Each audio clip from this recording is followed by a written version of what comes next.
So, first is principles of technical writing. So, we have use good grammar.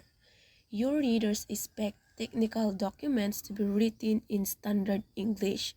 Certain grammatical errors can actually cause your reader to misinterpret the information.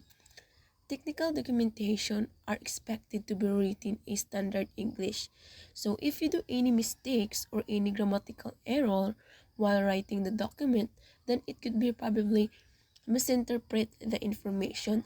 That's why you have to correct your grammar so that they cannot misinterpret your information.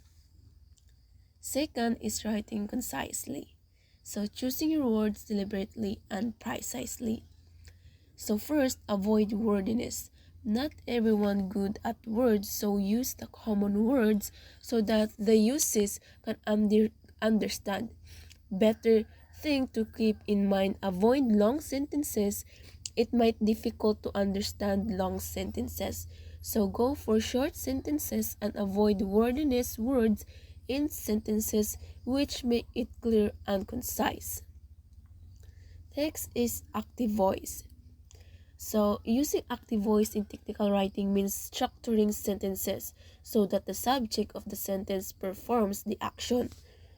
So, what is active voice if the subject of the sentence but from the task, then it is active voice. If the object uses an object, then it's a passive voice.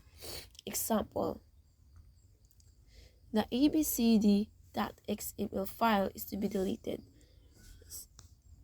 Second, delete the abcd.xml file.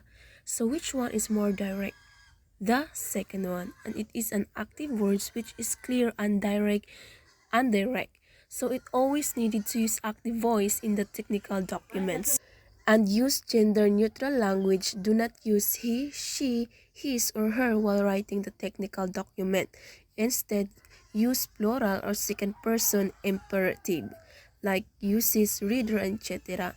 So example, the SME must check his logs every hour. So we are using his, which is a big no. So instead, you can write the sentences, check the logs every hour. The fourth one is using standard punctuation. Your readers expect standard punctuation when they read your documents. Complicated or creative punctuation will confuse them. So punctuation are prone to be more underappreciated aspect of writing, but when it comes matter of interpreting information, punctuation plays is important role. So for example, woman without her man is nothing. Second one is woman without her man is nothing. So as you can see the magical punctuation here, the first sentence say different. The second is different. So they are the same, they are the same sentences, but they are different of the punctuation or the comma. Next is using positive statement. Technical writers should word instruction as positive statement. So it's always recommended to use positive statements while writing the technical document. 50% of the user finding hard to understand negative statement, and there are some cases where you commit the necessary part of the statement. So last is avoiding long sentences.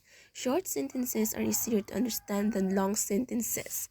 So in this situation, we should analyze and write a short sentence, because when we write long sentences, the fact that they find it boring and confusing. So it is best to write your technical documents in a short sentences.